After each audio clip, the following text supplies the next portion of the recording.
근데 여드름 관리하는 게 진짜 너무 어렵지 않으시나요? 뭐 좋은 제품도 써보고 좋은 시술도 받아보고 에스테틱도 다녀보고 이렇게 하는데도 이 여드름이 꾸준히 나니까 이게 너무 고민이 되셨을 것 같은데요. 오늘도 제가 온라인 피부 PT를 통해서 피부 개선 사례를 하나 가지고 왔습니다. 이게 초상권이 있다 보니까요, 이런 사례를 갖고 와서 여러분들한테 소개를 시켜드리기가 좀 쉽지가 않거든요. 근데 허락을 해주셔서 가져왔으니까 이번 영상을 통해서 많은 분들이 도움을 받으셨으면 좋겠습니다. 일단 피부 사진 먼저 보여드릴게요. 저랑 관리하던 3개월 동안 뭐 피부과나 에스테틱 아무 데도 안 가고 오로지 홈케어만으로 관리한 결과입니다. 저희 회원님을 가명으로 민경님이라고 부를게요. 민경님은 원래는 피부가 좋았는데 한 1년 전부터 뒤집어졌다고 합니다. 근데 이게 갑자기 뒤집어지니까 너무 부끄러우셨던 거예요. 그래서 동네에서 좀 친구들이 알아볼까봐 마스크도 쓰고 모자도 쓰고 이렇게 다니실 정도로 피부에 대한 스트레스가 많이 심하셨습니다. 에스테틱도 다니면서 피부가 잠시 좋아지는 걸 느끼기도 했는데요, 이게 꾸준히 계속 다니지 않으면은 결국에는 또 여드름이 올라오거든요. 이걸 몇 번 반복하다 보니까 이제 홈케어를 배워야겠다 라는 생각에 저를 찾아오셨다고 합니다. 근데 이 영상을 보고 계신 여러분들도 같은 상황일 거라고 생각해요. 홈케어는 뭐부터 해야 될지 모르겠고 꾸준히 관리를 받으러 다니자니 비용이 부담스럽고 피부 정보를 찾아가지고 따라 해도 이게 과연 나한테 효과가 있는 방법인가? 명확하게 모르겠을 때가 있잖아요. 만약 이런 비슷한 상황에 처해 있으시다면 오늘 영상이 큰 도움이 되실 거라고 생각합니다. 오늘 제가 해드리는 내용들은 아예 나에게 스며들어서 막 루틴으로 정착이 될 때까지 계속 반복 숙달을 하셔야 됩니다. 그냥 통째로 외워서 내 습관 안에 만들어 놔야 돼요. 그러니까 이 영상을 한 번 보고 넘기시지 마시고 저장해 놓고 한 5번 정도는 보셔야 되지 않나 조심스럽게 말씀을 드려봅니다. 네, 그럼 지금부터 진짜로 내용을 풀어볼게요. 네, 저희가 피부 관리하면서 알아야 될 것들은 바로 피부 관리 순서입니다.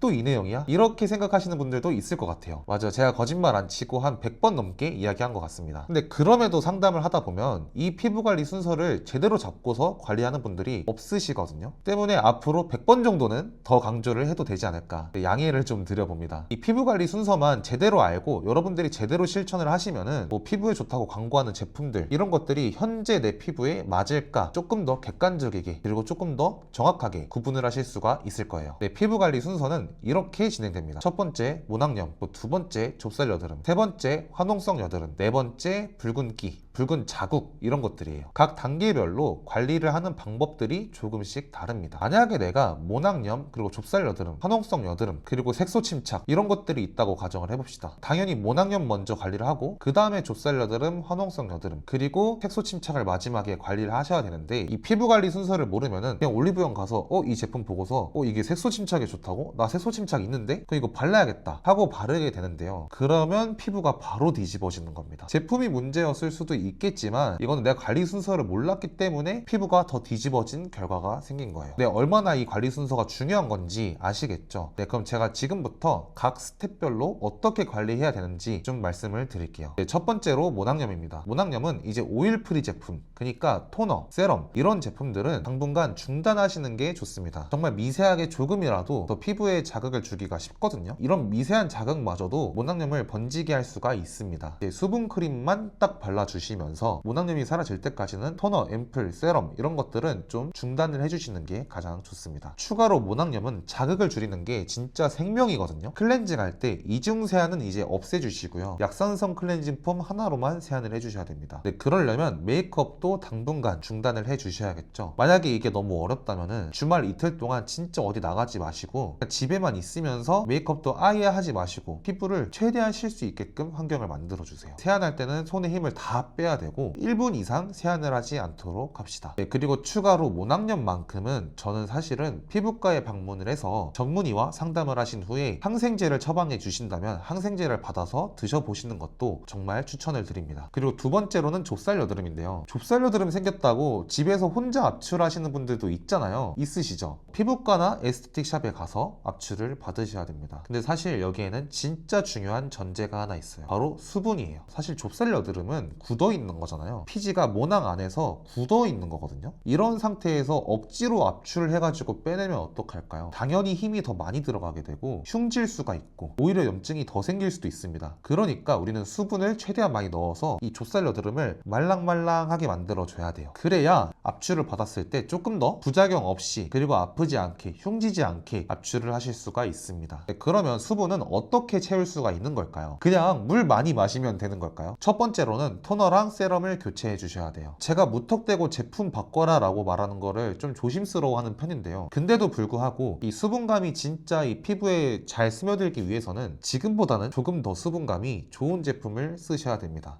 조금 진짜 여드름 피부를 위해서 전문적으로 만들어진 제품들과 그리고 그냥 올리브영에서 저가로 만들어진 제품들과 정말 그 차이가 확연하게 난다는 거를 아마 써보신 분들은 다 아실 거예요. 수분감이 좋은 제품들은 당연히 좀 비쌀 수밖에 없는데요. 제가 비싼 제품들을 평생 쓰라고 부추기고 싶은 마음은 없습니다. 좁쌀을 없애야 되고 지금 수분감을 넣어서 좀 불려줘야 될 때 이때만이라도 조금 제품에 투자를 해서 수분감이 좋은 제품들로 토너랑 세럼 정도는 좀 교체를 해주시는 거를 정말 추천드립니다. 제품 추천은 저한테 인스타그램을 통해서 DM 상담을 요청해 주시면 제가 꼼꼼하게 상담해 드릴게요. 두 번째는 레이어링 하기인데요. 어려운 거 아니고요. 그냥 덧바른다 라는 겁니다. 보통 토너나 세럼을 한 번씩만 바르고 바로 수분 크림을 바르시는 걸로 알고 있는데요. 토너도 2번 바르고 세럼도 2번 바르는 겁니다. 그리고 마지막에 수분 크림을 한 번 발라주는 거예요. 이렇게 2번씩 나눠서 바르는 이유가 뭐냐라고 했을 때 우리 피부는 한 번에 이 수분을 다 흡수하지 못합니다. 한 번에 흡수할 수 있는 양이 어느 정도 정해져 있어요. 막 때려 넣는다고 해가지고 피부가 다 들어가는 게 아니라 적정량이 있습니다. 적정량을 2번, 3번 이렇게 나눠서 발라주시는 거예요. 이렇게 했을 때 피부가 머금게 되는 그 수분력이 훨씬 달라지게 됩니다. 그러니까 토너를 바르고 30초를 기다렸다가 토너를 한 번 더 바릅니다. 그리고 30초를 기다렸다가 세럼 한 번 발라주고 한 1분 정도를 기다려줍니다. 그리고 또 세럼 한 번 발라주고 그리고 1분을 기다려준 다음에 마지막에 수분크림을 발라주시는 거예요. 이렇게만 해주셔도 진짜 피부에 물광이 돈다라고 생각이 드실 정도로 수분감이 확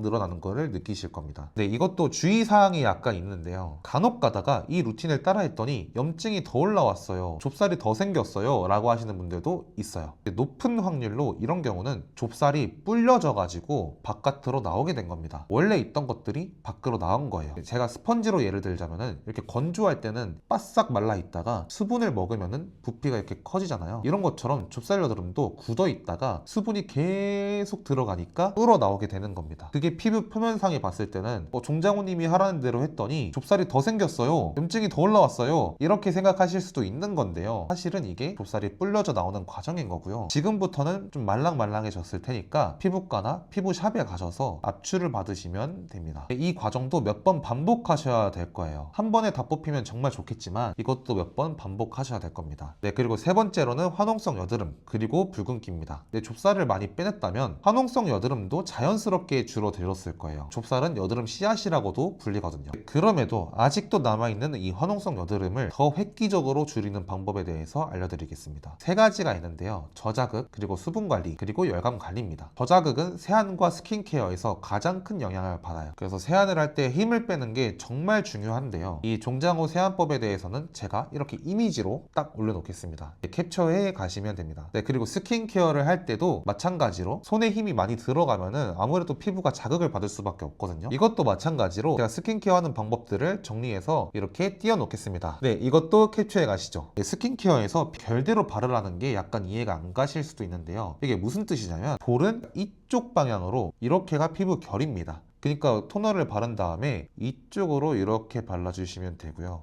입 주변은 이렇게 동그랗게가 피부 결입니다. 그러니까 발라놓고서 동그랗게 조금씩 이렇게 발라주시면 돼요. 이마는 일자, 이쪽이 피부 결입니다. 이렇게 힘을 뺀 상태에서 발라주시면 되세요. 그리고 화농성 여드름의 두 번째, 수분관리인데요. 이거는 제가 앞에 말씀을 드렸기 때문에 약간 넘어가겠습니다. 그리고 세 번째로는 열감관리예요. 생각보다 열감관리를 그냥 지나치시는 분들이 되게 많거든요. 심지어는 내가 열감이 많은 피부인가? 이것조차도 모르시는 분들이 있으세요. 근데 제가 직접 얼굴을 만져보면 되게 피부가 뜨거우신 분들도 꽤 있었거든요. 그러니까 나는 열감이 있는지 모르겠는데 근데 나는 화농성 여드름도 있고 좀 붉은기도 고민이다 라고 하시는 분들은 높은 확률로 피부 열감이 높은 편이다 라고 생각하시면 편하실 것 같아요. 이 열감 관리를 해주셔야지 피지 분비량도 조금씩 줄어들게 되고 붉은기나 붉은 자국들도 많이 들어가게 됩니다. 네, 열감 관리 방법들도 하나씩 설명해 드릴게요. 네, 첫 번째로는 샤워랑 세안 시에는 미지근한 물로 씻기. 이게 아무래도 겨울이다 보니까 따뜻한 물로 씻을 수밖에 없거든요. 저도 따뜻한 물로 씻습니다. 근데 이제 3분 정도 마지막에 헹궈낼 때 시원한 물로 조금 헹궈주는 겁니다. 시원한 물이 너무 힘들다 싶으신 분들은 적어도 미지근한 물로 이렇게 전부 다